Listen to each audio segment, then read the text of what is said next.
नमस्कार, मैं हूं दीपक चौरसिया। आपके अपने शो देश की बहस के साथ हम एक बार फिर से हाजिर हैं।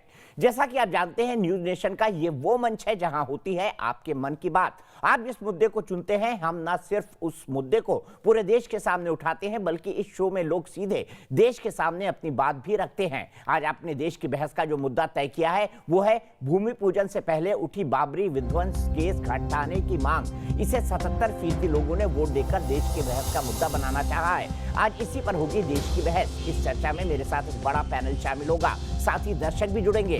एक और पूरा देश 5 अगस्त की उस तारीख का बेसब्री से इंतजार कर रहा है जब रामलला के भव्य राम मंदिर की आधारशिला रखी जाएगी। इसी बीच अयोध्या को लेकर एक और मामला सुर्खियों में छाया है और वो है 1992 बाबरी विध्वंस केस। ये मांग तेज होने लगी है कि आडवाणी समेत सभी नेताओं पर से केस हटा लिया जाए। एक तरफ लखनऊ में सीबीआई की स्पेशल कोर्ट इस मामले में आरोपी राजनेताओं के बयान दर्ज कर रही है और दूसरी ओर अदालत के बाहर सियासी गलियारे में बाबरी केस की वापसी का मुद्दा तूल पकड़ रहा है।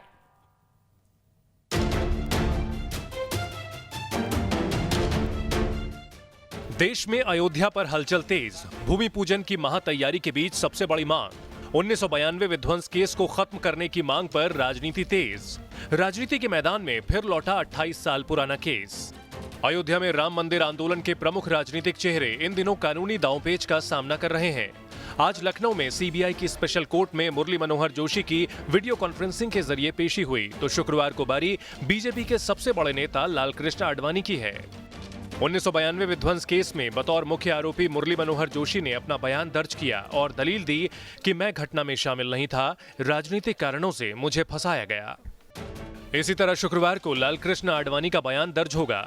आपको बता दें कि भूमि पूजन समारोह में शामिल होने वाली शख्सियतों में आडवाणी का भी नाम है। बीजेपी सांसद सुब्रमण्यम स्वामी के मुताबिक कोर्ट के फैसले से यह साफ हो गया कि वहां कोई मस्जिद नहीं थी। इसलिए मैं कहता हूं कि प्रधानमंत्री के आदेश के अनुसार जो इन्वेस्टिगेटिंग एजेंसीज हैं, जो भी इसकी संचालन कर रहे हैं, उनको जाकर कोर्ट में कहना चाहिए कि हम इस केस को विड्रॉ कर रहे हैं। किसी को इसका विरोध में अपील करना है तो करने दीजिए। इसी तरह की मांग बीजेपी से अलग हो चुकी शिवसेना ने भी उठाया है। 21 जुलाई को पहले सामना में बाकायदा इस पर एक आर्टिकल छपा। उसके बाद शिवसेना सांसद संजय राउत मीडिया के सामने आए। उन्होंने कहा कि शिवसेना सरकार से बाबरी केस बर्खास्त करने की मांग करती है। जो कार्यक्रम होने जा रहा है भूमि पूजन का, वहाँ हमने आडवाणी जी को भी न्योता दिया है न्यास में। अगर आडवाणी उस निमंत्रितों की यादी में है और दूसरी जगह पर अगर उनके ऊपर बाबरी विध्वंस का एक मुकदमा चलता है, ये पूरी तरह से गैरकानूनी है, तो ये उसका ऊपर सरकार को निर्णय लेना पड़ेगा। लेकिन इलाहाबाद हाईकोर्ट का एक आदेश था, उसके वजह से फिर एक बार सीबीआई ने उस केस को चालू किया, लेकिन ये गलत है। इससे पहले मई में मुख्य मुस्लिम पक्षकार इकबाल अंसारी ने भी बाबरी विध्वंस केस को खत्म करने की मांग की थी। उन्होंने अपने बयान में कहा था, सामाजिक सौहार्द के लिए बाबरी विध्वंस मामले को बंद कर देना चाहिए। देश में अब हिंदू मुस्लिम विवाद पर बहस ना हो। हालांकि इकबाल अंसारी के बयान से सुन्नी सेंट्रल बोर्ड ने खुद को अलग कर लिया था। बाबरी विध्वंस केस के 198 के तहत 49 आरोपियों में देश के बड़े राजनेता और शीर्ष संत हैं। 8 मुख्य आरोपियों में लालकृष्ण आडवाणी, मुरली मनोहर जोशी, उमा भारती, कल्याण सिंह, साध्वी रितंभरा, विनय कटियार, रामविलास वेदांती, चंपत राय बंसल, महंत नृत्य गोपाल दास शामिल हैं। इस मामले में सुप्रीम कोर्ट ने सीबीआई की स्पेशल कोर्ट को 31 अगस्त तक सुनवाई पूरी करने का आदेश दिया है। 8 मई 2020 को सुप्रीम कोर्ट ने 31 अगस्त तक सुनवाई पूरी करने का आदेश दिया। 2 जुलाई को उमा भारती का बयान दर्ज हुआ। उमा भारती ने दलील दी थी कि वो निर्दोष हैं। उमा भारती ने अपने बयान में कहा था कि तत्कालीन कांग्रेस सरकार ने राजनीतिक बदले की भावना से आरोप मढ़ा था। 13 जुलाई को कल्याण सिंह का बयान दर्ज हुआ। कल्याण सिंह ने खुद को निर्दोष बताया। कल्याण सिंह ने कहा कि राजनीतिक द्वेष के चलते मुझे फंसाया गया और मेरे खिलाफ मुकदमा किया गया। आज देश की बहस में इसी मुद्दे पर चर्चा करने जा रहे हैं कि अयोध्या के 92 विध्वंस केस में आगे क्या होगा और क्या अयोध्या के संपूर्ण विवाद को खत्म करने का वक्त आ गया है।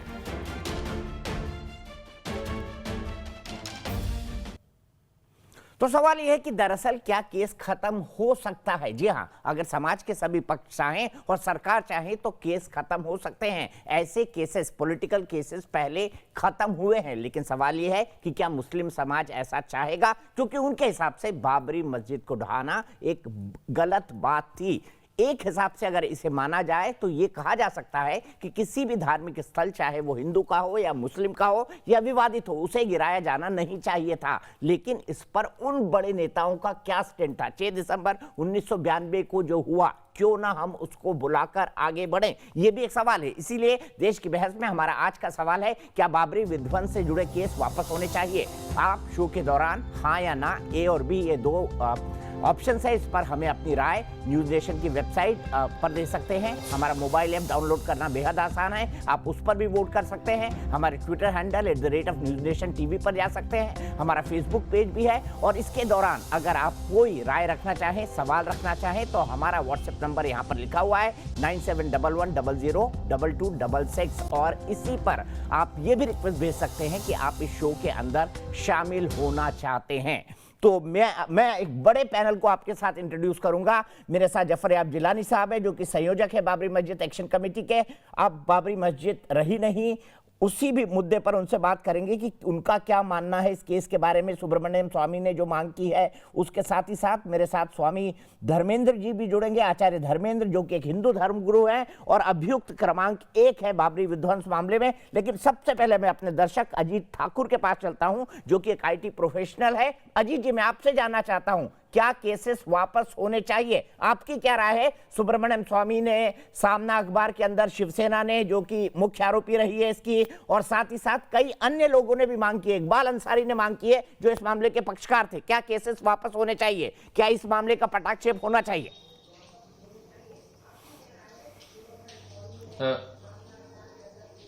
धन्यवाद दीपक जी, मुझे बहुत खुशी है इस चर्चा में भाग लेने पे। हमें पहले ये देखना है कि हम आडवाणी जी या उनके साथ जो बड़े नेता हैं, उन पे हम किन कारणों से अब हम उन पे केस चलाना चाहते हैं, क्या किया है उन्होंने। अगर हम पीछे जाएं इतिहास में, तो और मैं ये सारी चीजें जो माननीय न्यायालय ने जो वर्डिक्ट दिया है, उसके बैकड्रॉप में बोल रहा हूं।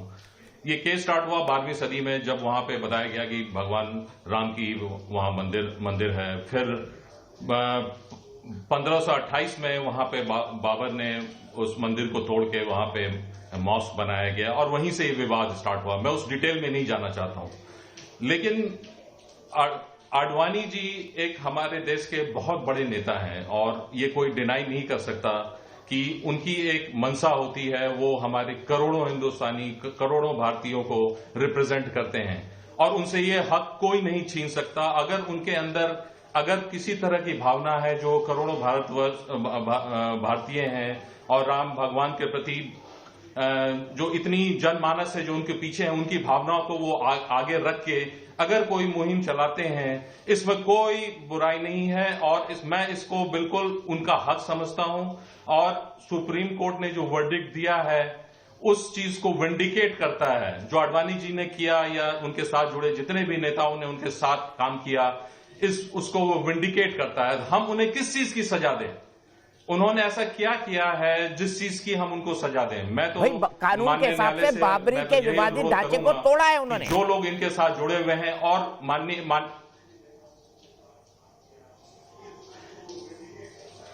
नहीं, अब ये विवादित था या वहां पे ये तो अब देखिए, मैं उस प्रोसीडिंग्स में नहीं जाना चाहता। मैं ये भी कह सकता हूं कि वो वहां पे मस्जिद होना ही नहीं चाहिए था। अगर मैं जो माननीय सुप्रीम कोर्ट ने जो, ठीक है, सीधे चलता हूं जफर याब जिलानी के पास, सीधे बात करते हैं। जिलानी साहब, आप इसके वकील भी रहे, आपने supreme court, high court, lower court सब जगह पैरवी की है। मैं आपसे जानना चाहता हूं, जो मांग की गई है, क्या आप उस मांग से सहमत है? क्या आप उस मांग से सहमत है? जिलानी साहब, मैं 1 मिनट लूंगा आपका, सिर्फ एक सवाल। जिलानी साहब, एक सवाल सिर्फ। जिलानी साहब, एक सवाल सिर्फ।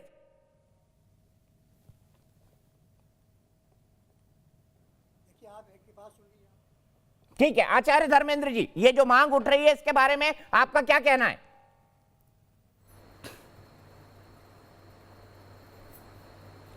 बहुत दिनों से टीस रहा था, आखिर फोड़ा फूट गया, इंतजाम सब धरे रह गए, बाबरी ढांचा टूट गया। जो टूटा वो ढांचा था, मस्जिद नहीं थी। मस्जिद में मीनारें अनिवार्य होती हैं, एक भी मीनार नहीं थी। बिल्कुल जो मिस्मार हुआ वो ढांचा था, वो मस्जिद थी ही नहीं। और अगर उसको मस्जिद माना जा रहा है तो ये केवल जिद्द है और क्या कहना चाहिए, हिमाकत है। कोई शर्त पूरी नहीं करती वो इमारत मस्जिद होने की। और फिर अयोध्या में भगवान श्री राम की जन्मभूमि में मस्जिद का उसी स्थान पर क्या औचित्य है, कोई उसका औचित्य। और जहां तक बाबर का सवाल है तो बाबर को मैं बर्बर कहूंगा, बाबर नहीं। बाबर का भारत की भूमि से क्या संबंध? बाबर के पुरखे भारत में, हिंदुस्तान में पैदा हुए थे क्या?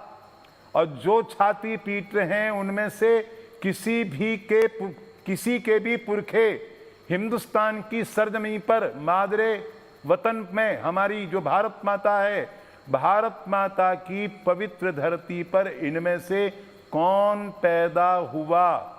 सिर्फ 1400, 1450, ज़्यादा से ज़्यादा 1500 साल का इतिहास है इस्लाम का।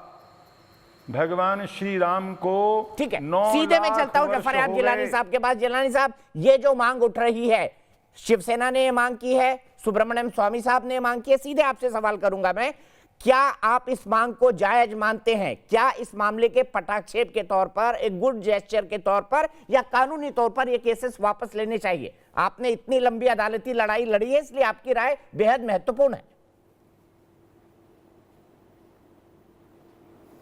देखिए, ये मामला सिर्फ मुसलमानों से जुड़ा हुआ नहीं है, ये देश के संविधान से, इस देश की डेमोक्रेसी से, इस देश के सुप्रीम कोर्ट और हाई कोर्ट से। ये बात मैं नहीं कह रहा हूँ, ये 1994 के डॉक्टर इस्माइल फारूकी के केस में सुप्रीम कोर्ट के 5 जजेस की बेंच ने कही थी। और उन्होंने कहा था कि ये नेशनल शेम है, और जिन लोगों ने ये काम किया है उन्होंने इस देश के संविधान को गिराया है, इस देश के रूल ऑफ लॉ को गिराया है, और इस देश की डेमोक्रेसी को चोट पहुंचाई है। वो एक डिफेंसलेस स्ट्रक्चर को नहीं गिराया गया है, बल्कि पूरे देश के जो रूह है उसको तोड़ा गया है। तो जब सुप्रीम कोर्ट ये टिप्पणी कर चुका है 1994 में, और 2019 में भी जो 9 नवंबर को जजमेंट आया है, उस पर भी सुप्रीम कोर्ट ने कहा है कि ये बहुत ही गलत काम हुआ है, और इसके लिए उसी लिए उन्होंने कहा कि हम मुसलमानों को कुछ ज़मीन देंगे अलग से 5 एकड़। तो जो 2 मरतबा सुप्रीम कोर्ट की 5 जजेस की बेंच जिस काम को कह चुकी है कि ये एक नेशनल शेम है, और ये संविधान के विरुद्ध है, इस रूल ऑफ लॉ के विरुद्ध है, सेकुलरिज्म के विरुद्ध है, डेमोक्रेसी के विरुद्ध है, उसके बारे में ये कहना आज, चाहे वो शिवसेना हो, चाहे बीजेपी हो, चाहे कोई पार्टी हो, कि साहब उस केस को वापस ले लीजिए। और केस को वापस तो लिया ही नहीं जा सकता है, सुप्रीम कोर्ट की बेंच ने ही इस केस को 2 साल के अंदर तय करने का डायरेक्शन दिया। फिर सुप्रीम कोर्ट ने उस टाइम को बढ़ाया, और अब आखिरी मरतबा जो आपने जिक्र किया कि ये 31 अगस्त तक सुप्रीम कोर्ट ने कहा है कि इसका जजमेंट होना चाहिए। और जो जज इसका ट्रायल कर रहा था, उसके रिटायरमेंट के बाद भी सुप्रीम कोर्ट ने कहा कि उसको एक्सटेंशन दिया जाए ताकि ये जज मुकदमा ख़त्म हो सके। लिहाजा ना कानूनी तौर पर इसका कोई जवाज़ है कि इस केस को विड्रॉ किया जाए, और ना देश के संविधान के अनुसार, देश के रूल ऑफ लॉ के अनुसार, और देश की जुडिशरी के रिस्पेक्ट के अनुसार इस केस को विड्रॉ करने की बात की जा सकती है। सर, एक चीज और जानना चाहूँगा, इकबाल अंसारी साहब ने भी ये मांग करी थी मई में। इकबाल अंसारी साहब जो पक्षकार थे, उन्होंने भी ये मांग करी थी। उन्होंने कहा था कि अब ये हिंदू मुस्लिम का मामला पटाक्षेप हो जाना चाहिए, तो क्यों ना एक गुड जेस्चर दिखाए मुस्लिम समाज। इसके बारे में आप क्या कहना चाहेंगे? देखिए, इकबाल अंसारी साहब दीवानी के मुकदमे में पक्षकार हैं।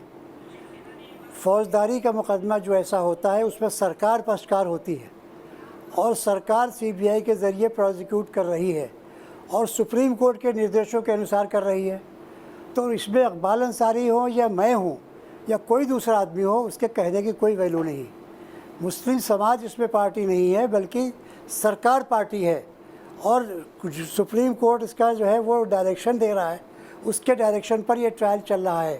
लिहाजा देश का सुप्रीम कोर्ट और देश की सरकार वो इसको प्रोसिक्यूट कर रही है, मुस्लिम समाज के कहने से नहीं प्रोसिक्यूट हो रहा है। और ऐसे मुकदमे जहाँ पर सुप्रीम कोर्ट का कोई डायरेक्शन हो उसके खिलाफ स्टेट गवर्नमेंट विड्रॉ नहीं कर सकती है। लेकिन मुस्लिम समाज अगर कहे तो सरकार एक अर्जी तो सुप्रीम कोर्ट में डाल ही सकती है सर, कि जफर याब जिलानी साहब ने कहा है, इकबाल अंसारी ने कहा है, उसके बाद सुप्रीम कोर्ट चाहे जो डायरेक्शन दे दे।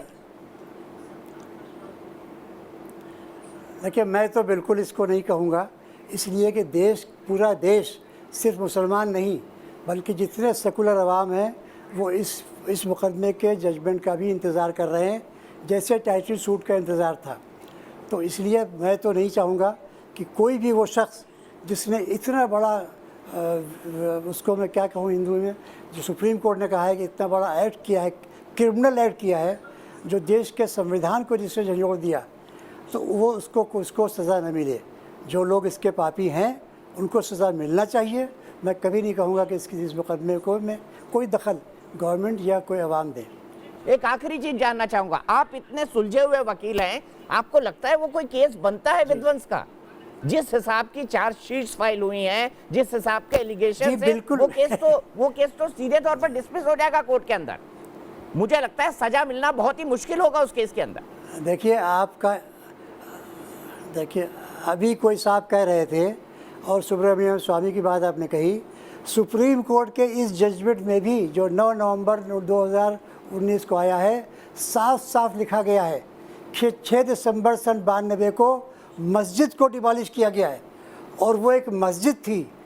ये सुप्रीम कोर्ट के 2 मरतबा जजमेंट में फाइंडिंग आ चुकी है।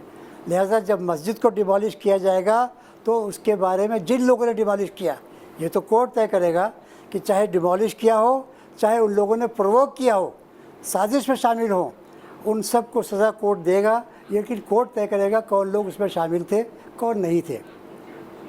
ठीक है, बहुत बहुत शुक्रिया जफर याब जिलानी साहब। अगर आप चाहें तो मेरे साथ बहस में रह सकते हैं, कई सारे मेरे माननीय मेहमान हैं, इकबाल अंसारी साहब भी हैं। मैं आपसे रिक्वेस्ट करूंगा, मुझे आप इजाज़त दीजिए, मुझे इजाज़त दीजिए। आप मैंने यही वादा किया, तो मुझे तो घर लोकतंत्र में बहस हमेशा अच्छी चीज होती है। आपकी वजह से रुक गया मैं अगर आप मुझे इजाज़त दें, मैं डिबेट में शामिल नहीं। आपको जब पूछना हो, इनकी डिबेट सुनने के बाद कभी आपको कुछ पूछना हो, आप टेलीफोन करके पूछ सकते हैं। मैं आपको ठीक है, बहुत बहुत शुक्रिया सर, बहुत बहुत शुक्रिया सर। सीधे मैं चलता हूं इकबाल अंसारी जी के पास। इकबाल अंसारी जी, जफर याब जिलानी साहब का कहना है कि नहीं, ये संभव नहीं है। आप क्या मानते हैं? क्या आप खुद जा सकते हैं कोर्ट? अगर आप जाना चाहें तो आप कोर्ट जा सकते हैं और कह सकते हैं कि ये तमाम केसेस वापस लिए जाए। एक इंडिविजुअल के तौर पर तो जा ही सकते हैं, आप उसके वादी रहे हैं।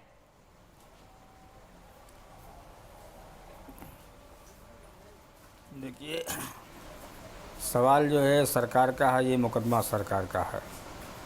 हमने इससे पहले भी कहा था कि ये सब जो है, ये मसले जो है ख़त्म कर दिए जाए।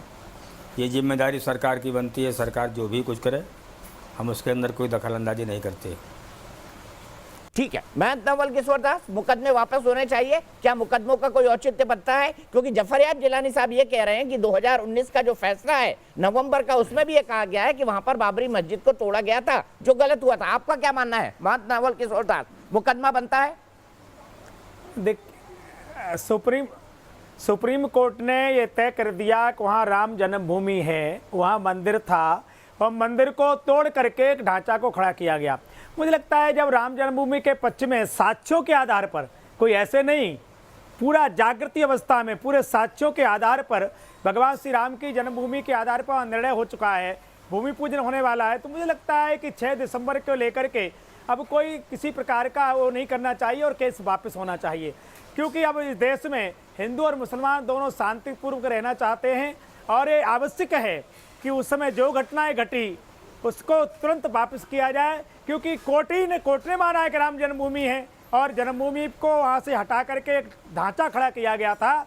जैसा आचार्य श्री ने कहा, कोई मीनार नहीं, कोई साक्ष्य नहीं, केवल एक तथाकथित ढांचा खड़ा कर दिया गया था, वो हट गया और राम जन्मभूमि पर निर्णय आया। पूरे हिंदुओं ने तो राम भक्तों ने किया, बाकी मुस्लिम समाज के लोगों ने भी, अंसारी जी बैठे सभी ने बड़ा उसका स्वागत किया है। तो मुझे लगता है एक कदम और आगे बढ़ करके इसका भी निर्णय हो जाना चाहिए और केस सब वापस होना चाहिए। इसका कोई अब औचित्य नहीं है।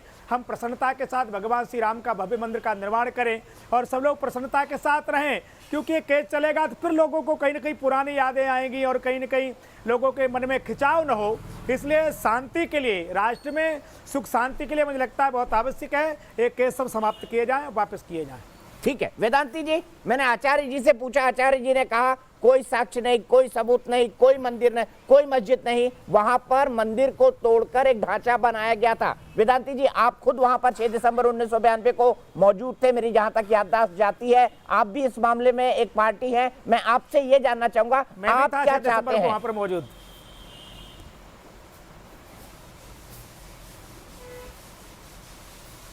अब मुकदमा का कोई औचित्य नहीं रह गया। वहाँ मंदिर था, मंदिर है, मंदिर रहेगा।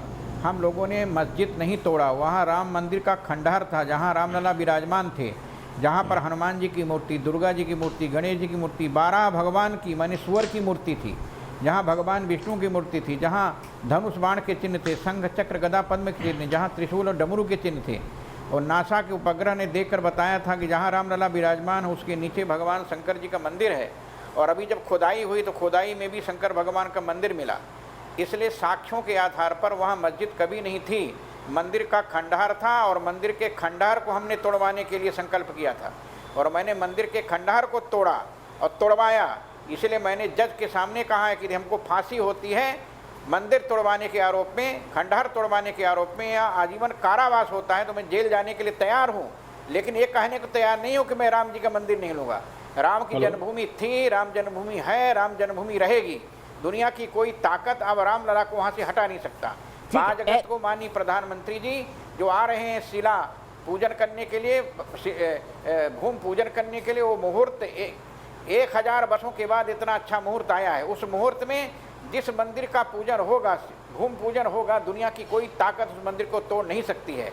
और वो मंदिर भव्य रामलला का मंदिर बनेगा, विश्व का सबसे श्रेष्ठ, सबसे दिव्य, सबसे भव्य और विश्व का सबसे बड़ा पर्यटक स्थल अयोध्या की धरती को बनाने के लिए नरेंद्र मोदी जी, भारत के प्रधानमंत्री जी आ रहे हैं। प्रधानमंत्री जी ने जो घोषणा किया था, हम सबको साथ में लेकर चलेंगे। सबका साथ, सबका विकास, सबका विश्वास। वेदांती जी, मैं आऊंगा, मेरे साथ एक दर्शक और जुड़ गए हैं, लखनऊ से जुड़े हैं और उनका नाम मनीष टंडन है। मनीष जी, मैं आपसे जानना चाहता हूं, क्या केसेस चलाने का, बाबरी विध्वंस के केस चलाने का कोई औचित्य है? क्योंकि जफर याब जिलानी साहब अभी कह के गए कि भाई सुप्रीम कोर्ट 2 बार कह चुकी है कि भारत के संविधान की मूल आत्मा 6 दिसंबर 1992 के दिन मरी थी। तो आपको लगता है ये केस चलाया जाना चाहिए? देखिए, इस मुद्दे पे कई बार बात हो चुकी है और बार बार जीत यही हुई है कि वहां मंदिर था, मंदिर है और सारे प्रूफ हो चुके हैं। और इसमें जितने लोग भी इन्वॉल्व हैं, सब लोग इस बात को मान चुके हैं। तो इसमें बार बार एक ही बात पे केस चला करके न्यायालय का टाइम, अपना जनता का टाइम और जनता का पैसा क्यों बर्बाद किया जाए? सबसे पहली बात तो यही है कि इसमें हम इस केस को करने की कोई जरूरत ही नहीं है। जब प्रूफ हो चुका है, सारे डिसीजन आ चुके हैं, तो बार बार एक ही बात को हम लोग क्यों कर रहे हैं, ये बात अब किसी को समझ में नहीं आ रही है। अब मतलब केस वापस होने चाहिए। हमारे मित्र मनीष टंडन की यही राय है। एहतेशाम जी जुड़ गए हमारे साथ, चल सकते हैं हम उनके पास? एहतेशाम जी, मैं सीधा सवाल आपसे जानना चाहूंगा। जफर याब जिलानी कहते हैं कि नहीं, संभव नहीं है, सरकार का केस है, लेकिन सुप्रीम कोर्ट में जाकर सरकार तो कह सकती है ना, क्योंकि साधु संत ये मांग कर रहे हैं, सुब्रमण्यम स्वामी ये मांग कर रही है, शिवसेना ये मांग कर रही है और देश के एक बड़े तबके की मांग है कि इन केसेस को वापस लिया जाए। क्यों ना मुस्लिम समाज भी आ गया और कहे कि इस हिंदू मुसलमान विवाद का हमेशा के लिए पटाक्षेप और इन केसेस को वापस लिया जाए। आपका क्या मानना है?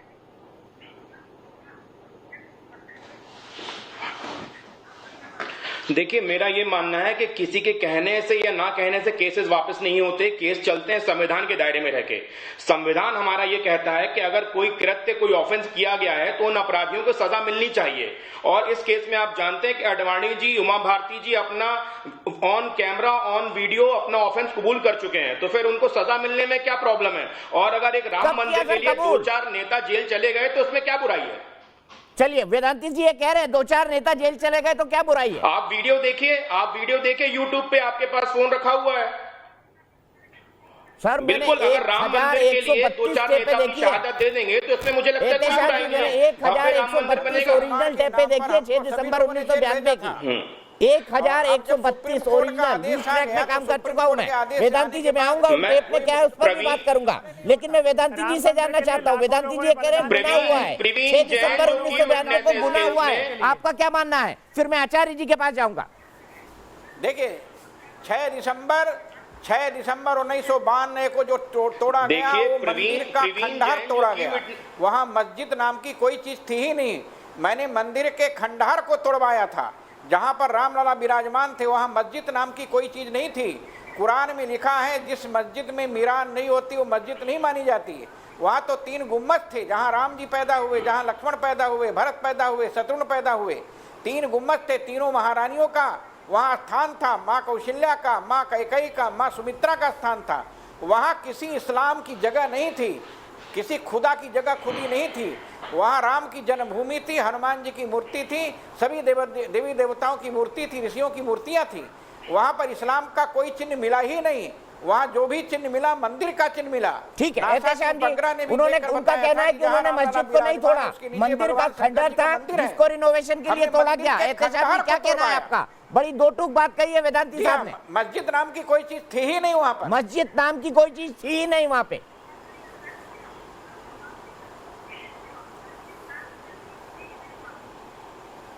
मैंने हाई कोर्ट में भी यही कहा है। एहतेशाम जी सवाल मेरा आपसे है, वेदांती जी कह रहे हैं वो खुद एक्यूज है इस मामले में, मस्जिद नाम की कोई चीज वहां थी ही नहीं। जी हाँ, इनको पहले चुप तो कराइए, थोड़ा सा इनको चुप कराइए, मुझे आवाज नहीं आ रही इनकी।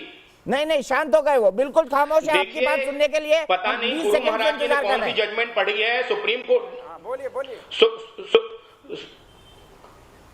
जी, सुप्रीम कोर्ट कह चुका है कि वहां पे मस्जिद को गिरा के मंदिर बनाया गया है, लेकिन किसी कारणवश वहां पे मंदिर का निर्माण पुनः हो रहा है। लेकिन आप ये देखिए, मैं अगर इस आर्गुमेंट को मान भी लूं कि बाबर ने वो मंदिर गिराया, लेकिन क्या बीजेपी के नेताओं को, संघ के नेताओं को मस्जिद गिराने का कानूनी अधिकार था? उनके उस कृत्य से, उनके उस घिनौने काम से पूरे देश में धार्मिक दंगे हुए। तो क्या इस बात की आजादी अडवाणी जी को, उमा भारती जी को कौन देता है कि देश में दंगे करवाएं और एक मस्जिद को गिराएं? आप बताइए इस बात को। आप तो खुद इतने बड़े पत्रकार हैं, आपका क्या मानना है इस बारे में? ठीक है, सवाल का जवाब आचार्य धर्मेंद्र जी से लेते हैं। आचार्य धर्मेंद्र जी, एक बहुत ही घृणित कृत्य हुआ 6 दिसंबर 1992 को, ये कहना है एहतेशाम कुरैशी जी का, सुप्रीम कोर्ट के वकील है। पुराना मंदिर तोड़कर नया मंदिर बनाने के लिए क्या आपत्ति है? हमने खंडहर के मंदिर को तोड़वा सरासर झूठ का संकल्प लिया था। वेदांती जी एक मिनट, आचार्य जी आ रहे हैं, आचार्य जी बोलिए। सत्य पहले इनसे कहिए चुप हो जाएं। चुप है सर, बिल्कुल पहले चुप हो जाएं, उसके बाद मैं बोलूंगा। सरासर केवल झूठ, केवल झूठ। अब जिस भारतीय संविधान की ये बार बार दुहाई दी जा रही है, उस भारतीय संविधान की मूल प्रति को उठाकर देखिए। उसमें भगवान श्री राम, भगवती सीता, लक्ष्मण महाराज, इनके पुष्पक विमान पर विराजमान इनका चित्र है। बाबर का नहीं है, हुमायूं का नहीं है, औरंगजेब का नहीं है। भारत का इतिहास राम के इतिहास से, कृष्ण के इतिहास से, बुद्ध के इतिहास से, महावीर के इतिहास से, गुरु नानक देव के इतिहास से जुड़ा हुआ है। किसी मौलवी मौलाना का कोई लेना देना नहीं, किसी हाजी का, किसी गाजी का, किसी काजी का क्या लेना देना। हमारे अंगने में तुम्हारा क्या काम है? तुम गैर कानूनी हो। पुरातत्ववेत्ता के मोहम्मद बार बार कह चुके हैं कि कोई वजूद नहीं यहाँ पर किसी इस्लामी इमारत का। ठीक है, आचार्य जी जवाब ले लेते हैं। जवाब दीजिए एहतेशाम जी, जवाब दीजिए। आचार्य जी का कहना है कि एएसआई ये साबित कर चुकी है और एएसआई की इस फाइंडिंग को सुप्रीम कोर्ट ने भी माना है। फिर हमारे साथ थोड़ी ही देर में एक बहुत महत्वपूर्ण मेहमान जुड़ने वाले हैं जिनसे हम 1 to 1 बात करेंगे। मेरी बात पूरी नहीं हुई है अभी। आचार्य जी मैं आ रहा हूं आपके पास, एक काउंटर ले लो इनसे। अगर लंबी बात हो जाएगी तो जवाब में मजा नहीं आएगा, जवाब वो ठीक से दे नहीं पाएंगे। आपके पास फिर आ रहा हूं मैं, एहतेशाम जी। ठीक है, हम इंतजार करेंगे तेरा कयामत तक खुदा करे कि कयामत हो और तू आए।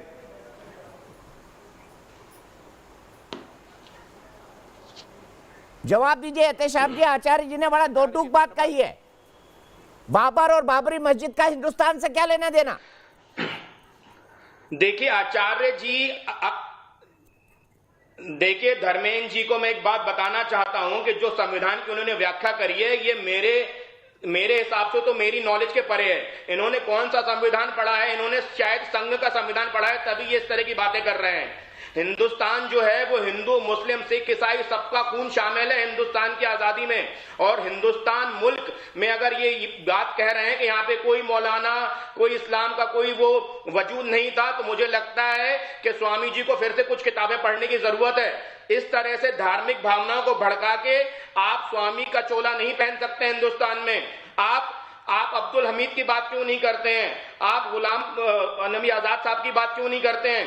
कई मुस्लिम लीडर्स, कई मुस्लिम सोल्जर शहीद हुए हैं हिंदुस्तान को आजाद कराने में, उनकी बात क्यों नहीं करते हैं आप?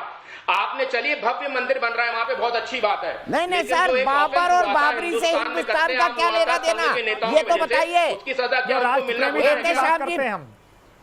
एहतेशाम जी, बाबर और बाबरी से हिंदुस्तान का क्या लेना देना? हिंदुस्तान का मुसलमान बाबर और बाबरी के लिए क्यों रोए? सवाल तो ये है ना। ये हम रसखान की बात करते हैं ना, काले खां की बात करते हैं, जो राष्ट्रभक्तों की बात करते हैं। सुप्रीम कोर्ट में नहीं था, राष्ट्रद्रोहियों की बात तो नहीं कर सकते। बाबर और बाबरी का बाबर का मुद्दा सुप्रीम कोर्ट में नहीं था, मस्जिद का मुद्दा था। आप संविधान पढ़िए, रिलीजियस स्ट्रक्चर को क्या इस तरह से गिराना इलीगल है या नहीं? आप खुद जवाब दीजिए जनता को। ठीक है, मैं इस बहस में फिर आऊंगा 5 मिनट के लिए, सिर्फ 5 मिनट के लिए। मेरे साथ मध्य प्रदेश की पूर्व मुख्यमंत्री, पूर्व केंद्रीय मंत्री और साथ ही साथ राम जन्मभूमि आंदोलन की सबसे प्रखर नेताओं में से एक उमाश्री भारती जी भी जुड़ी हुई है। उमा जी, सबसे पहले मैं आपकी पहली प्रतिक्रिया जानना चाहूंगा। 5 तारीख को वहां पर विधिवत भूमि पूजन होने जा रहा है। कोरोना काल नहीं होता तो शायद परिस्थितियां कुछ दूसरी होती। मैं जानना चाहता हूं, आप वहां पर पहुंच रही हैं और जब आपको 5 तारीख की जो तिथि मालूम पड़ी और मालूम पड़ा कि 1000 साल बाद ऐसा संयोग है, ऐसे शुभ ग्रह वहां पर मिल रहे हैं, तो आपकी पहली प्रतिक्रिया मन में क्या थी?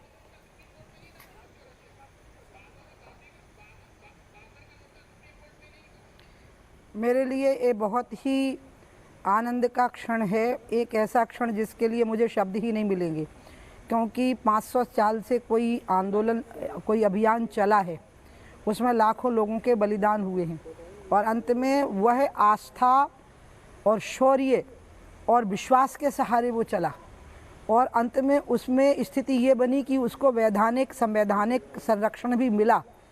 और इसलिए ये तो ऐसी अद्भुत बात है जो मेरे लिए अविश्वसनीय है।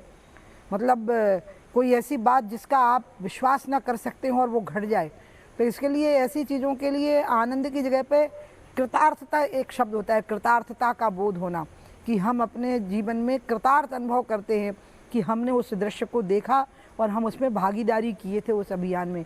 ये मेरे लिए बहुत कल्याणकारी बात है, आनंद देने वाली बात है। और इस 5 तारीख की घटना के समय पर उसके बाद अगर मेरी आंखें मुंद जाएं हमेशा के लिए, तो भी मुझे प्रसन्नता रहेगी, क्योंकि इस आनंद से बड़ा आनंद जीवन में नहीं मिलेगा फिर।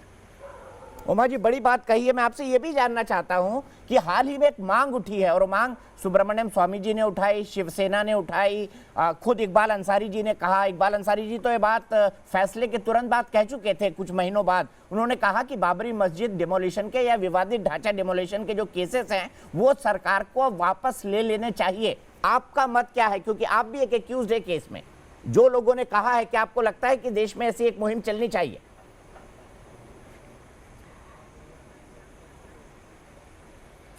जिन 6 लोगों पर ये केस चल रहा है उसमें से एक मैं भी हूँ, आडवाणी जी हैं और अन्य बड़े महापुरुषों के भी नाम हैं।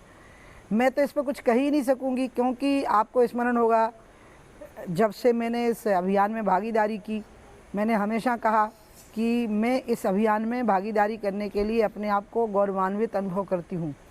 और इस अभियान में भागीदारी करने के लिए मैं कभी भी अनुभव नहीं करती हूँ कि मैंने ऐसा क्यों किया, बल्कि मुझे लगता है कि ऐसा करने का अवसर मुझे कैसे मिल गया। मेरी माँ की कोख धन्य हो गई, वो कुल कुटुंब धन्य हो गए जिसमें मैंने जन्म लिया। तो इसलिए मेरे लिए तो जो भी सीबीआई का जो स्पेशल कोर्ट है जिसमें कि ये ट्रायल चल रहा है, उन्होंने हमें भी हमारा पक्ष रखने का अवसर दिया है और हमने वहाँ पर अपना पक्ष वकीलों को परामर्श करके हमने वहाँ पर दिया हुआ है।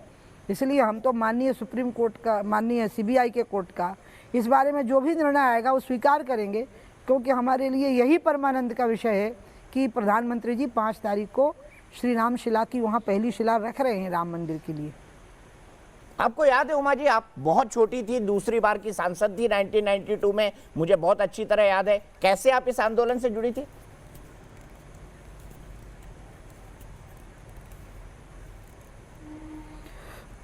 आंदोलन से जुड़ने का इतिहास थोड़ा पुराना है। जब मैं 8 वर्ष की थी तब से ही मैं प्रवचन करने लगी थी रामायण पर, गीता पर। कथावाचन नहीं, प्रवचन, डिस्कोर्स, 15 मिनट, 20 मिनट, 45 मिनट का प्रवचन। तो अयोध्या के संतों ने भी मुझे प्रसन्नता से, एक बालक बोलता है उसको राम कथा सुननी चाहिए हमको, उसके मुँह से रामायण सुननी चाहिए, तो मुझे बुलाया रामचंद्र दास परमहंस जी ने। वो मुझे दिखाने के लिए ले गए राम जन्मभूमि। तब वहाँ ताला पड़ा हुआ था, तो मुझे ये लगा कि ये तो बहुत बड़ा अन्याय है। एक 8 साल के बच्चे को जितना लगता है उतना ही लगा।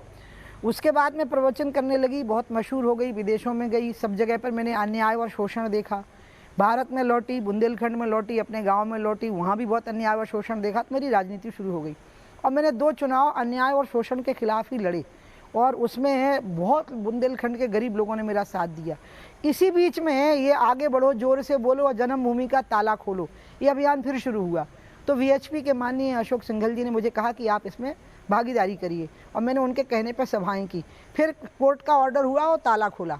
जब ताला खोला तो बाबरी मस्जिद एक्शन कमेटी बनी और बाबरी मस्जिद एक्शन कमेटी में कांग्रेस और समाजवादी, साम्यवादी सभी विचारधारा के राजनीतिक नेता उसमें शामिल थे।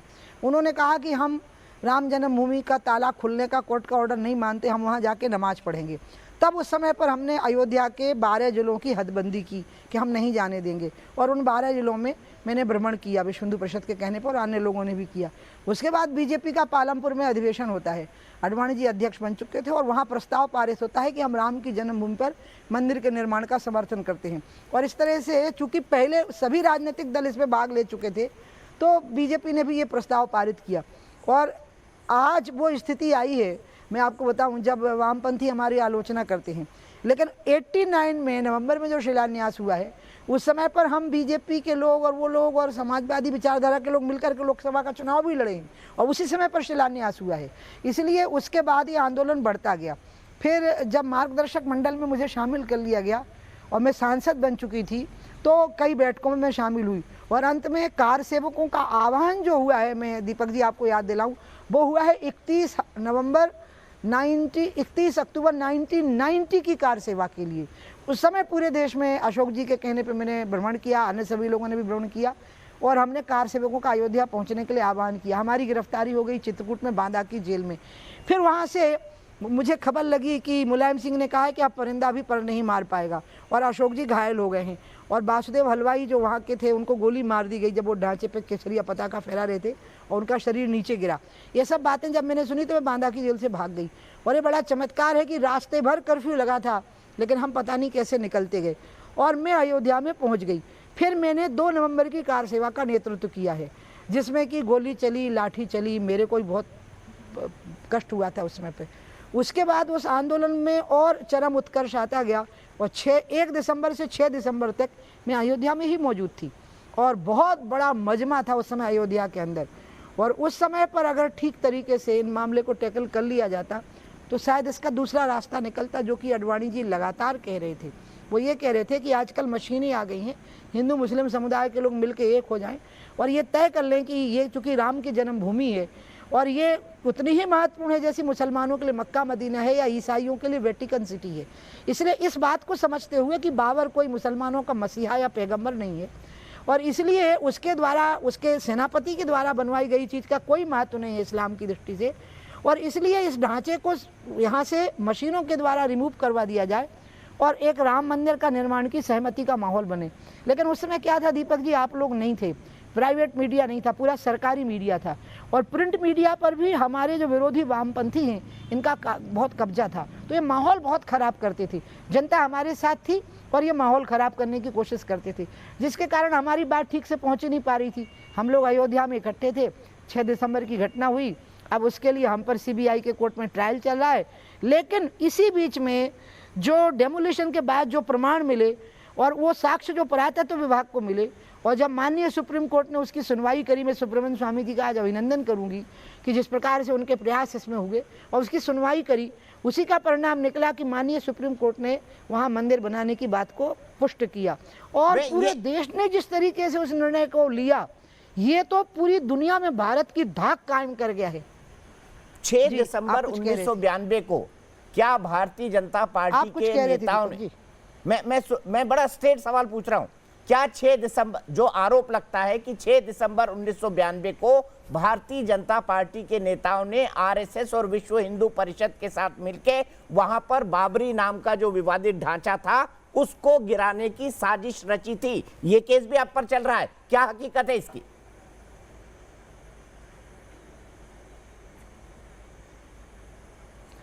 हम कैसे बता सकते हैं जब कोर्ट में चल रहा है? तो जो मामला CBI के स्पेशल कोर्ट में चल रहा है और अभी जज ने हमें हमारा पक्ष रखने के लिए बुलाया और हमने अपना पक्ष वहाँ पर रखा है, तो जब हमने कोर्ट के सामने कोई चीज़ पक्ष रख दिया अपना और मामला सब जुडिस हो गया है, तो जो बात मैंने मानी अदालत में कह दी उसको बाहर नहीं कहूँगी, क्योंकि उस पर अभी फैसला आना है, इसलिए मैं उसको बाहर नहीं कह सकती। आपका प्रश्न जायज़ है, लेकिन मैं उत्तर नहीं दे पाऊँगी, क्योंकि मैं जज को सम्मान करती हूँ, माननीय कोर्ट का भी सम्मान करती हूँ। लेकिन हाँ, हमें अपना पक्ष रखने का अवसर उन्होंने दिया है और हमने अपना पक्ष वहाँ रखा है, लेकिन इसका इस शिलान्यास से कोई संबंध नहीं है, वो एक अलग मामला है और उसमें जो फैसला होगा उसको हम सर माथे पे स्वीकार करेंगे। मैं तो राम की जन्मभूमि के लिए मैं तो मरी गई होती, जिस प्रकार से गोलियां और लाठियों के बीच में से मैं वहाँ मौजूद थी, इसलिए हम इस फैसले को जो भी माननीय कोर्ट हमें कहेगा हम उसको सर माथे पे स्वीकार करेंगे। अच्छा, मैं ये जानना चाहता हूँ, आपने कई बार अपने भाषणों के दौरान कहा कि इसके लिए मुझे जेल जाना पड़े, अपनी जान देना पड़े, वो भी देने को तैयार हूँ। अगर कोर्ट आपको कहता है कि उमा भारती जी आप दोषी हैं, आप जेल जाइए, आप जाने को तैयार हैं?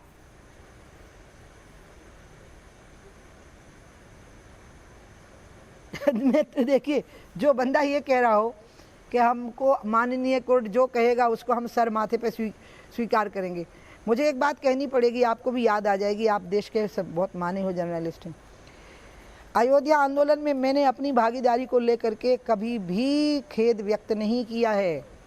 मैंने उस पर, मुझे गौरव है कि मैंने एक महान अभियान जो 5 शताब्दी से चल रहा था और जो आज देश के और देश के बाहर जो देश के लोग हैं उनकी संख्या लगभग 140 करोड़ हो जाती है, वो सारे लोगों की भावनाएं जिस मामले से जुड़ी हुई हैं, उसके अंतिम चरण में मुझे मेरे जैसे एक सामान्य व्यक्ति को भागीदारी करने का गौरव प्राप्त हुआ है। ये गौरव इतना बड़ा है, इतना आनंद देने वाला है कि इसके सामने तो सजा भी आनंद ही देगी, मैं ये कह रही हूँ। और जो होगा कोर्ट का फैसला उसको हम सर माथे पर स्वीकार करेंगे। एक चीज और जानना चाहूंगा, कई लोगों ने 6 दिसंबर 1992 को लिखा, बड़े बड़े आर्टिकल छपे, बड़े बड़े एडिटोरियल छपे कि 6 दिसंबर 1992 को जो हुआ वो देश के प्रजातांत्रिक इतिहास का राष्ट्रीय शर्म है। उमा भारती क्या मानती है?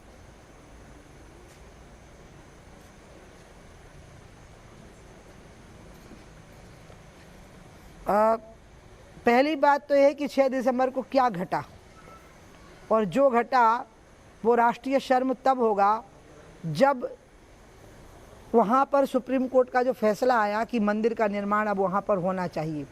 तो जिन लोगों ने राष्ट्रीय शर्म की बात कही है वो ये बताएं कि भारत का जो बंटवारा हुआ धर्म के नाम पर वो क्या था। वो ये बताएं कि जो सिखों पर हमले हुए थे कांग्रेस के नेताओं के धर्म के नाम पर वो क्या था। वो ये बताएं कि वायनाड ज़िले में जहाँ से राहुल गांधी जी सांसद होके आए हैं वहाँ सरेआम लाइव टेलीकास्ट में एक बछड़े को ले गए और उसको चौराहे पर काट करके खाया गया, वो क्या था। क्या ये चीज़ें राष्ट्रीय शर्म का विषय नहीं थी? इसलिए राष्ट्रीय शर्म क्या है और क्या नहीं है इस पर हम एक बार बैठ सकते हैं और इस पर हम बैठ करके बात कर सकते हैं।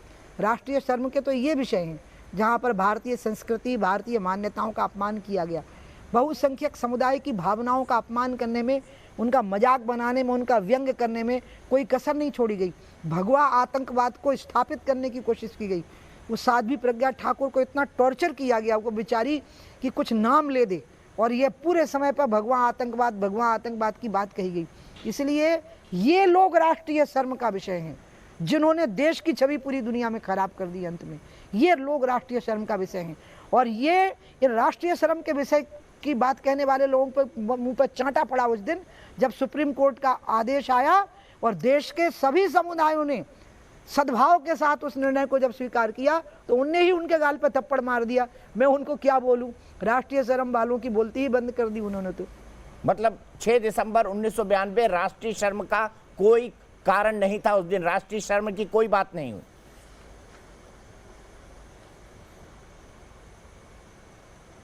इसको डिफाइन करना पड़ेगा, इसकी व्याख्या करनी पड़ेगी कि राष्ट्रीय शर्म क्या होता है, इसकी व्याख्या करनी पड़ेगी। इसलिए मैं ये कह रही हूँ, मैं इस विषय पर टिप्पणी नहीं कर रही हूँ, मैं इस विषय को कह रही हूँ कि पहले हम दो बातें इस देश में बहुत ज़रूरी हैं डिफाइन होना। एक आज़ादी, अभिव्यक्ति की आज़ादी। तो अभिव्यक्ति की आज़ादी में रिजर्वेशन नहीं हो सकता कि एक पक्ष को अभिव्यक्ति की आज़ादी रहेगी और दूसरे पक्ष को नहीं रहेगी। इसी प्रकार से इसमें भी नहीं हो सकता कि राष्ट्रीय शर्म यानी क्या। तो फिर हमें याद करना पड़ेगा कि कौन कौन से विषय हैं जो राष्ट्रीय शर्म के विषय रहे हैं। अयोध्या में सहमत नाम की वो संस्था सफदर आज़मी की, अर्जुन सिंह जी HRD मिनिस्टर थे, उन्होंने उनकी फंडिंग करी और उन लोगों ने एक प्ले किया वहाँ पर राम और सीता पर, और जिसमें बताया कि सीता जी रामचंद्र जी की बहन थी। क्या ये राष्ट्रीय शर्म का विषय नहीं था? इसलिए अब बात आएगी कि राष्ट्रीय शर्म का विषय वो क्या है और क्या नहीं, तो इस पर तो डिबेट करनी पड़ेगी। हम किसी एक खास घटना की ओर इस पर इशारा नहीं कर सकते। मैं 6 दिसंबर को अयोध्या में थी, मैं 1 दिसंबर से 6 दिसंबर तक अयोध्या में थी। मैंने अयोध्या आंदोलन में भागीदारी की है। मैं माननीय कोर्ट को भगवान की जगह पर मानती हूँ। हम पर ट्रायल चल रहा है, CBI ने हमारी आस्था को कटघरे में खड़ा किया हुआ है, लेकिन माननीय कोर्ट ने हमें हमारी बात कहने का अवसर दिया है। हमने अपनी बात वहाँ पर कह दी है। उमा जी, एक आखिरी चीज आपसे जानना चाहूंगा। अभी कुछ लोगों ने कोर्ट के अंदर याचिका दायर की है और ये कहा है कि जो नए धर्म स्थल है उसके लिए सरकार की जो गाइडलाइंस है स्टेटस को 1947 वाली, उस स्टेटस को हटाया जाए, यानी काशी और मथुरा के लिए भी रास्ता साफ होता है। क्या आप पंडितों ने जो ये पिटिशन सुप्रीम कोर्ट के अंदर डाली है कि 1947 का जो एक ब्लॉक लगा है स्टेटस को का, उसको खत्म किया जाए ताकि काशी और मथुरा भी समाधान की तरफ बढ़े, क्या आप उस याचिका का समर्थन करती है जो पुरोहित संघ ने सुप्रीम कोर्ट के अंदर डाली है?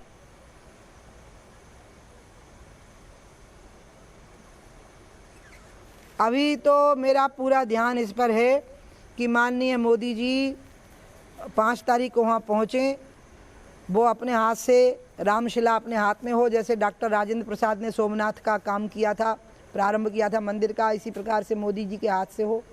भगवान की बहुत दया है इस देश पर कि मोदी जैसा एक महान नेता इस देश में है जिसकी पूरी दुनिया में इतनी मान्यता है।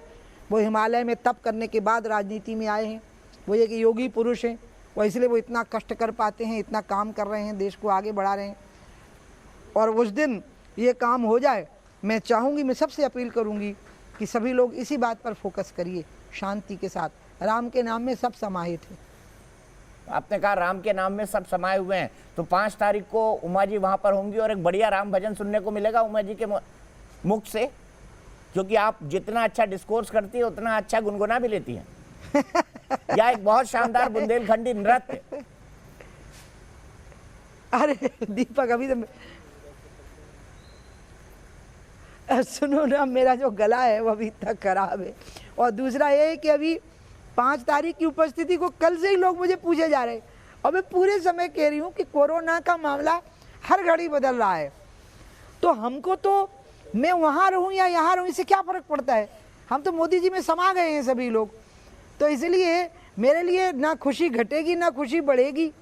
लेकिन मैं तो उल्टा चाहूँगी कि शरद पवार जी हैं, राहुल गांधी हैं या अन्य लोग हैं जो कह रहे हैं ये सब नहीं होना चाहिए, मैं उनको कहूँगी कि वो ज़रूर उस दिन श्री राम जय जय राम गाएं, तो उनके बहुत सारे जो पाप हैं वो धुल जाएंगे।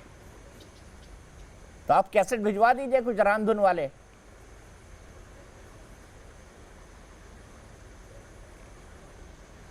अरे उनको कैसेट भेजना पड़ेगा, उन्हें राम का नाम लेना नहीं आता, ये तो बहुत दुर्भाग्यपूर्ण बात है। और ये वास्तव में उनके लिए राष्ट्रीय शर्म का विषय हो जाएगा। वैसे मैं शरद पवार जी को बहुत मानती हूँ, मैं उतना सम्मान राहुल गांधी जी का नहीं करती। पर आपने लेकिन मैं दोनों ने शरद कुमार जी का रामद्रोही बहुत कह सम्मान दिया आपने करती हूँ। उनको, आपने लेकिन दोनों ने उन्होंने जो रामद्रोही बातें कह कही दिया। कि कोरोना का समय है, अर्थव्यवस्था, हाँ है ना, हाँ मैंने कहा है और मैं आगे भी कहूँगी कि कोरोना के समय पर प्रधानमंत्री वहाँ पहुँच रहे हैं, अर्थव्यवस्था बिगड़ गई है। मेरे को समझ में नहीं आई दो बातें कनेक्टेड कहाँ से हो गई, इसलिए ऐसा लगता है उन्हें राम जी से चिढ़ है। और मैं शरद पवार जी मेरे बड़े भाई जैसे हैं, मैं उनको कहूँगी कि आप ये राम का द्रोह मत करिए। आप एक परंपरागत सनातनी संस्कार परिवार के हैं, आप इसमें खुशी मनाइए उस दिन। और जब वहाँ मोदी जी शिला रख रहे हों तो आप भी एक दिया जलाइएगा राम जी के फोटो के सामने और श्री राम जय जय राम गाइएगा।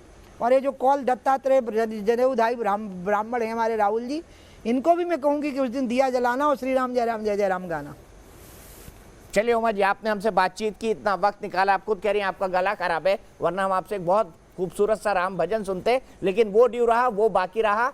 आप स्वस्थ रहें, सेहतमंद रहें, कोरोना काल चल रहा है, भोपाल के अंदर बहुत संकट है, इसलिए अपना बहुत ख्याल रखें, स्वस्थ रहें, मस्त रहें, यही हमारी उम्मीद है। और पूरा देश उम्मीद कर रहा है 5 तारीख की तरफ, जब वहां पर शिला पूजन होगा, प्रधानमंत्री जो करेंगे। तो आइए बहस को आगे बढ़ाएं। हमारे साथ कई सारे खास मेहमान जुड़ गए हैं। माननीय आचार्य धर्मेंद्र हमारे साथ जुड़े हुए हैं, हमारे साथ रामविलास वेदांती जी हैं, हमारे साथ एक बार पैनल दिखा दें, फिर हम राम मंदिर की जो नई डिजाइन बनी है वो अपने तमाम दर्शकों को जो दिखाएंगे। मेरे साथ शोएब जमई साहब बैठे हुए हैं, आज टाई के अंदर आए हैं। शोएब जमई साहब, मैं स्वदेशी आप विदेशी, क्या बात है। आचार्य धर्मेंद्र जी को मैंने, एहतेशाम जी भी मेरे साथ हैं, मेरे साथ इकबाल अंसारी जी भी हैं और रामविलास वेदांती जी भी हैं। मैं आ गया हूं, उससे पहले सबसे पहले दिखाता हूं एक 3D एनिमेशन आया है, जो नया श्री राम जन्मभूमि का मंदिर बनेगा, रामलला का मंदिर बनेगा। ये देखिए, ये विशाल मंदिर होगा, 89 एकड़ का इसका पूरा परिसर होगा। इसमें एक राम कथा कुंज होगा, जिसके अंदर मूर्तियों से बताया जाएगा पुत्रेष्टि यज्ञ से लेकर अयोध्या में राजा राम के राज्य अभिषेक की बात बताई जाएगी। अब यह मंदिर जो है 3 तल का होगा। अब इसकी ऊंचाई पहले 141 फीट थी, अब 161 फीट होगी। ऊपर धर्म ध्वजा लहराएगी और आप इसकी देख सकते हैं, पहले इसकी चौड़ाई जो थी वो 160 फीट थी, लेकिन अब इसको 235 फीट कर दिया गया है। पहले 2 तल का था, अब 3 तल का होगा। और इसकी लंबाई पहले 310 थी, अब 360 कर दी गई है, क्योंकि पूरे साधु संत और देश के आम जनता चाहती थी कि एक बड़ा मंदिर बने।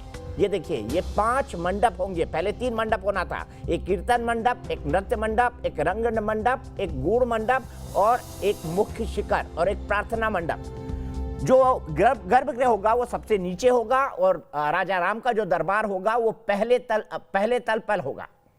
पहले तल पर राजा राम का दरबार होगा और गर्भगृह निचले तल पर होगा, जहां पर रामलला की मूर्ति विराजमान थी, वहीं पर रामलला विराजमान होंगे, वहीं पर गर्भगृह बनेगा। यहां पर 40 किलो चांदी की ईंटें भी रखी जाएंगी शिला पूजन के वक्त, ऐसा आर्किटेक्ट ने हमें बताया है।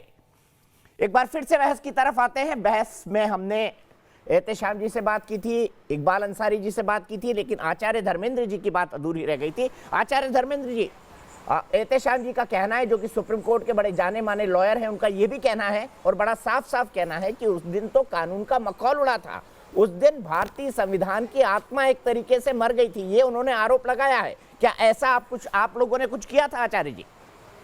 आप सबसे अग्रणी नेता थे उस आंदोलन के, ये कहने में मुझे कोई गुरेज नहीं है। जो कुछ भी वहां हुआ उसमें संविधान की या किसी की भी कोई धज्जियां नहीं उड़ाई गई, केवल नासूर का ऑपरेशन हुआ। पूरी तरह से कोई षड्यंत्र नहीं था, कोई साजिश नहीं थी, भक्ति भावना से पूरित सारा का सारा कार्य था। ये बिल्कुल नहीं भूलना चाहिए कि उसके पूर्व वहां पर एक ही परिवार के 2 बेटे बैठी हुई निशस्त्र कार सेवकों के ऊपर मुलायम सिंह ने जलियांवाला बाग को दोहराया और जो खून की नदियां वहां बहाई गईं, उसमें एक ही परिवार के 2 बेटे सहोदर भाई राम कुमार कोठारी, शरद कुमार कोठारी हुतात्मा हुए। इतने बड़े हादसे के बाद भी यदि 6 दिसंबर के दिन ढांचा टूटने के अवसर पर यदि सब कुछ शांति से परिणत हुआ, तो ये तो एक बहुत बड़े आश्चर्य की बात है। यदि वो उत्तेजना होती और सारे के सारे राम भक्त यदि प्रतिक्रिया और प्रतिशोध की भावना से प्रेरित होते तो पूरे जनपद में मुसलमानों के साथ क्या हुआ होता ये सोचने का विषय है। लेकिन एक भी मुसलमान को आलपिन से भी कहीं चोट नहीं आई। ये कितने बड़े आश्चर्य की बात है। ठीक है, ये बात वही समझेंगे जिनके हृदय में भक्ति है, भावना है। और मुल्कों की तकदीरों का फैसला, निर्णय सुप्रीम कोर्ट नहीं किया करते। भारत माता का विभाजन सुप्रीम कोर्ट के फैसले के ऊपर नहीं हुआ। विश्वासघात के आधार पर पाकिस्तान बना, पूर्वी पाकिस्तान, पश्चिमी पाकिस्तान। इसलिए 2 अरब वर्ष पुराना हमारा इतिहास, 2 अरब साल पुराना, चुनौती देता हूं मैं, 2 अरब साल पुराना भगवान स्वयंभू मनु का इतिहास, और उस इतिहास की संरचना के लिए और उसको उसी प्रकार की भव्यता देने के लिए तोड़ फोड़ में विश्वास करने वाले, जिनके लिए संग तराशी हराम है, मौसीकी हराम है, इस्लाम की रूह से अगर बात की जाए तो संगीत हराम, चित्रकारी हराम, संग तराशी यानी मूर्तिकारी हराम। बस केवल पेट और पेट के नीचे की वासना को पूरी करने के अलावा और कोई लक्ष्य। ठीक है आचार्य, मैं नहीं चाहता कि हम किसी धर्म के ऊपर टिप्पणी करें। मैं सीधे शोएब जमाई के पास जाना चाहता हूं। शोएब जमाई जी, मैं सीधे आपसे जानना चाहता हूं और मेरा सीधा सवाल है, ये सवाल कई बार उठा, बाबर और बाबरी से हिंदुस्तान के मुसलमानों का क्या लेना देना?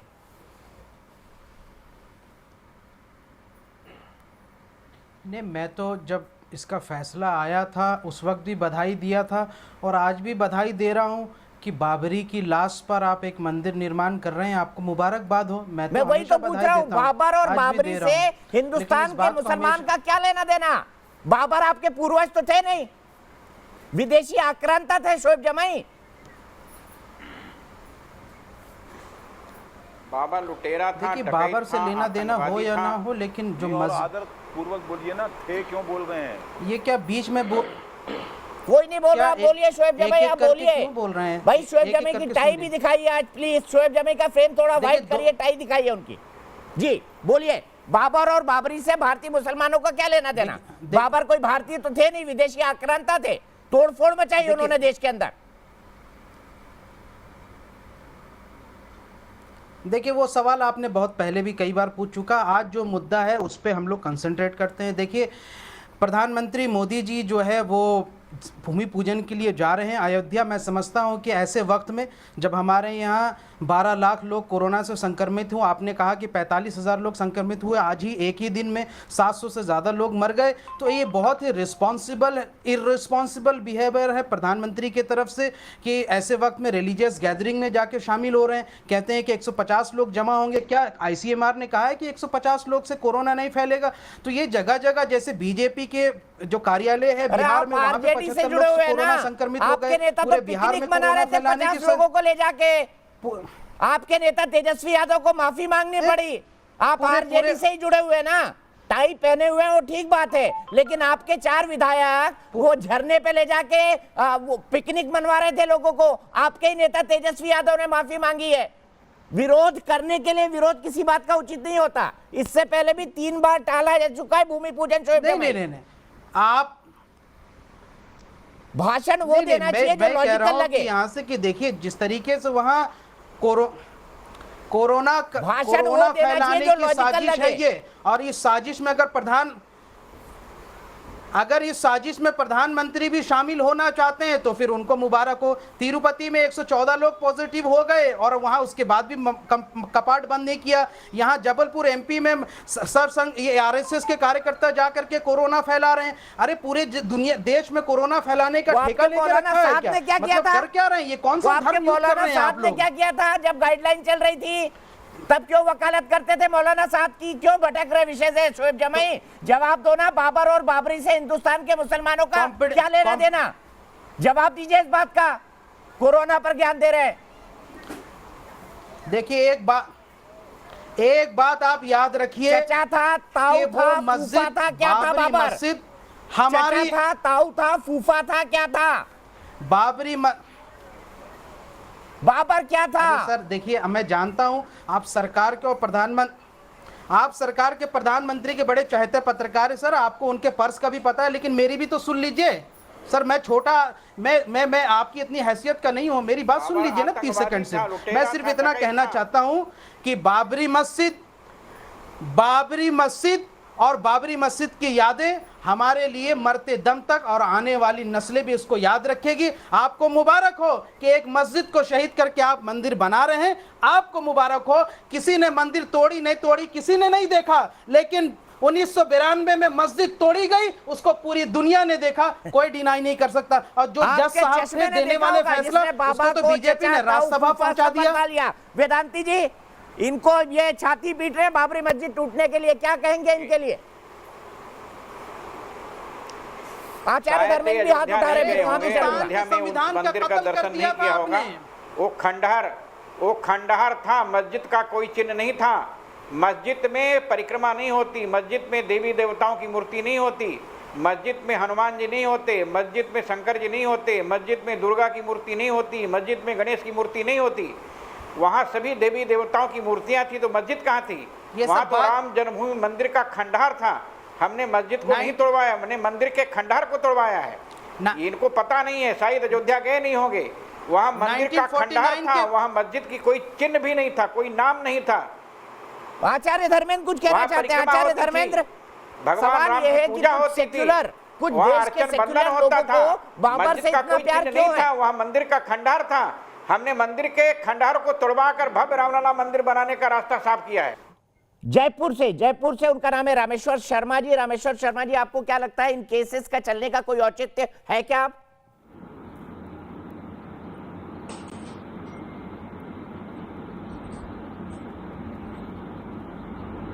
नहीं, अभी मेरे विचार से राम मंदिर मामले में सारे मुकदमे वापस ले लेने चाहिए, और अब किसी भी तरह का कोई मुकदमा नहीं रहना चाहिए। ये देश हिंदुओं का देश है, हिंदुस्तान। और मेरे विचार में जब इतने सुप्रीम कोर्ट ने एक बड़ा फैसला दे दिया है, और उस फैसले के बाद अब किसी भी तरह का कोई वाद विवाद इस बारे में नहीं होना चाहिए।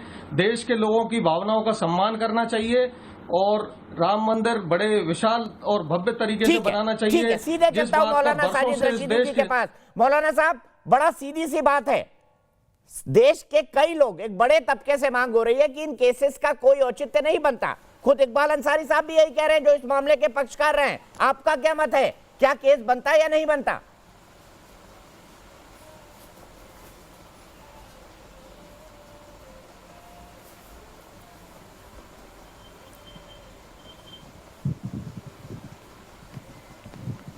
चलिए, आखिरी सवाल, मैं सवाल चूंकि एहतेशाम साहब से ले चुका हूं, इसीलिए हमारे शोएब भाई से पूछता हूं। शोएब भाई, केस चलना चाहिए नहीं चलना चाहिए? नहीं, देखिए, केस तो आप सारी चीजें खत्म हो गई। मैंने कहा ना कि आपको मुबारक हो, सारी चीजें मुबारक हो, लेकिन इस बात को जरूर याद रखिएगा, और ये बोझ लेके पूरी जिंदगी और चलना चाहे तो चलिएगा कि कैसे आपने मस्जिद को शहीद कर करके मुसलमानों को ठेस पहुंचा के मंदिर बना रहे हैं। ये आपको बोझ लेके जिंदगी भर चलना पड़ेगा। बस ये चलने के लिए आप तैयार हैं तो सारी चीजें आप कीजिए। मैं तो कह रहा हूं कि आपको आज़ादी है। अभी ये कब्र खोदने की बात कर रहे थे, मैं इसलिए चिंता में रहता हूं कि हम 25 करोड़ मुसलमानों का होगा क्या। खुलेआम कब्र खोद के मारने की धमकी दी जा रही है। मैं इसलिए परेशान होता कि हमारी बहू बेटियों का इज्जत का क्या होगा, हम लोगों का क्या होगा। मेलोड्रामा मत करिए, मैंने रोक दिया उनको, काट दिया उनको, हटा दिया डिबेट से। मुझे चिंता है सर। और क्या चाहिए? और कुछ चाहिए? वैसे एक बात बता दूं, मैं कह रहा हूं कि आप टाइम में बड़े हैंडसम लग रहे हैं। मैं आपको शुक्रगुजार हूं। मैं टाइम में बड़े हैंडसम लग रहे हैं। बहुत बहुत शुक्रिया। लेकिन मैं आपको याद भी दिलाना चाहता हूं, हमारे मोहम्मद अली जिन्ना साहब भी टाई ही पहना करते थे, टाई कोट उनका फेवरेट था। नहीं, मैं तो देश को जोड़ना चाहता हूं, और मैं चाहता हूं कि कभी इस देश का प्रधानमंत्री मुसलमान बने, मुझे बहुत खुशी होगी। और हम हिंदुस्तान में ही जिंदा हूं, यहाँ पैदा हुए, यहीं मरेंगे। कम से कम आपने माना तो मोहम्मद अली जिन्ना ने इस देश को तोड़ा है। कम से कम आपने माना तो मोहम्मद अली जिन्ना ने इस देश को तोड़ा है। बिल्कुल। मोहम्मद अली जिन्ना गद्दार था, जितना ही पाकिस्तान और हिंदुस्तान के बंटवारा सबसे खराब इतिहास था हमारे देश का, उतना ही 1992 का मस्जिद को शहीद करना। अलीगढ़ यूनिवर्सिटी से फोटो हटाने के लिए आंदोलन करेंगे शोएब जमाई? बिल्कुल, चलिए एक आंदोलन शुरू करते हैं। आपके राष्ट्रीय चैनल पर यह कहता हूं साफ तौर पर, बिल्कुल करते हैं। मोहम्मद अली जिन्ना की फोटो होनी ही नहीं चाहिए, किसी भी पाकिस्तानी की यहां से यहां नहीं होनी चाहिए इस देश में। अरे हमारे यहाँ कलाम की होनी चाहिए, अब्दुल हमीद की होनी चाहिए। ठीक है, पोल रिजल्ट मैं देखता हूं किस दिन शोएब जमाई आंदोलन करते हैं, जिस दिन वो कहें कि अलीगढ़ यूनिवर्सिटी से फोटो हटाई जाए। तो आज का हमारा पोल क्या था? हमारा पोल था, क्या बाबरी विध्वंस से जुड़े केस वापस होने चाहिए? जो केस लालकृष्ण आडवाणी जी पर चल रहे हैं, मुरली मनोहर जोशी पर चल रहे हैं, ऐसे कई सारे लोगों पर केस चल रहे हैं। आज उमा भारती ने बताया कि कैसे भारतीय जनता पार्टी चाहती थी कि उस ढांचे को उठाकर कहीं अलग रख दिया जाए, क्योंकि उस तरह की टेक्निक सब 1992 में अवेलेबल थी। अब पूरा देश 86% लोग, कम से कम हमारे इस पोल के जो लोग हमारे साथ SMS में जुड़े हैं, वो कमोबेश यही बात चाहते हैं। फिलहाल के लिए एक ब्रेक, लेकिन न्यूज नेशन एक ऐसा चैनल है जहां पर खबरों का सिलसिला कभी नहीं थमता।